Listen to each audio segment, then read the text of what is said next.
As we've been hearing, there have been tens of thousands of protesters on the streets of London, with the far-right Unite the Kingdom rally taking place, as well as a counter-protest organised by Stand Up to Racism. It's meant considerable pressure on the Met Police, who say several officers were assaulted at the Unite the Kingdom rally and who are also dealing with 8 football matches in the capital this weekend.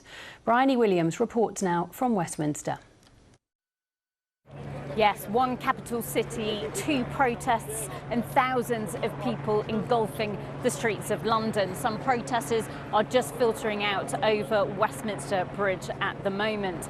Now, one protest was organised by the far-right activist Tommy Robinson, and then there was a counter-protest by anti-racism groups. The Met Police say there are 1,600 police officers staffing the capital today, 500 of which are from forces from across the country. And even though it's used to policing large-scale operations like this, it expects that 20,000 officer shifts in September will be dedicated to policing protests like this. And Marina Ahmed, who's a Labour London Assembly member, believes that's too much pressure on the Metropolitan Police. It's not the most ideal situation, quite simply because it means that officers at very short notice are often having their rest days cancelled. So that's not a good situation to be in if you've got a family. And there are real concerns around the mental health and physical health and well-being of officers as well. But abstractions are a reality. That is how we do this.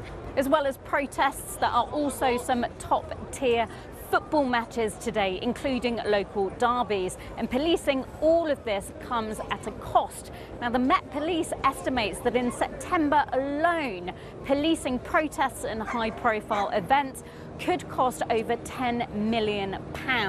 Now, the Met Police's budget is over £3 billion, and a large chunk of that comes from the Home Office. And there's a grant called the National and International City Grant that reflects the unique nature the Met Police does. And even though that's had an uptick of around £64 million this year compared to last year, Marina Ahmed believes that more is needed.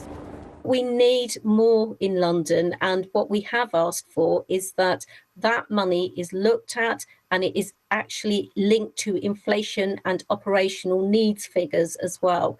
So it would be, we can cope, but I think we can cope much better if we have the resources to cope. Well, in response, the Home Office says we are committed to ensuring officers have the right support, resources and recognition that they need to tackle crimes and to keep the public safe.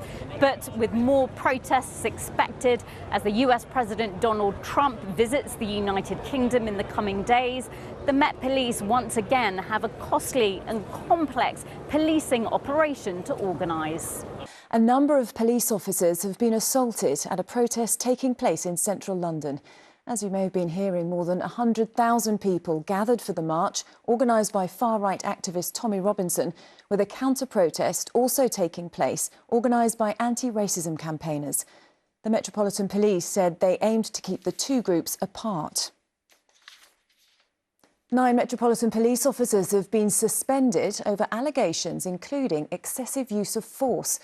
The suspensions stem from a BBC investigation in which a reporter obtained a job at the custody suite at Charing Cross Police Station. The police watchdog say accusations also include discriminatory and misogynistic comments and failing to report or challenge inappropriate behaviour. Somerset House is marking a milestone with a weekend celebrating 25 years since the iconic London landmark opened its doors to the public. From today, visitors are invited to explore the hidden corners of the 18th century neoclassical complex, and Graham Stothard has been along to find out more. In the depths of Somerset House, something stirs. One reason why there was so much anxiety around... But these disembodied voices are not those of royal residents past, but instead an art installation, helping celebrate 25 years of the building being open to the public. People are always surprised when I bring them here and they see this kind of hive of creative activity going on right in the centre of town. Above ground as well as below, Somerset House is hosting a weekend of free events. featuring art exhibitions, dance activities and even basketball. But it wasn't always open to the public. It started life as a royal palace in the 16th century, and since the 1800s has housed various royal societies, as well as military and government offices. Then, at the turn of the 21st century, everything changed. Somerset House is immeasurably different from what it was 25 years ago, when this amazing, iconic courtyard opened to the public.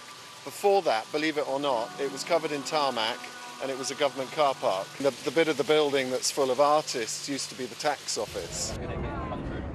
Since it opened, it perhaps most famously hosted London Fashion Week and built one of the UK's best-loved ice rinks.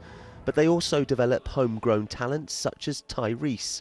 Working with textiles, her art encompasses sight, texture, even smell. Somerset House is an amazing space. It's where I've been a studio resident for the past 5 years, and it's been a big part of developing myself as an artist.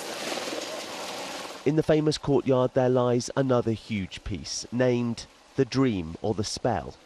Such variety would have been far beyond the wildest dreams of those who built Somerset House all those centuries ago.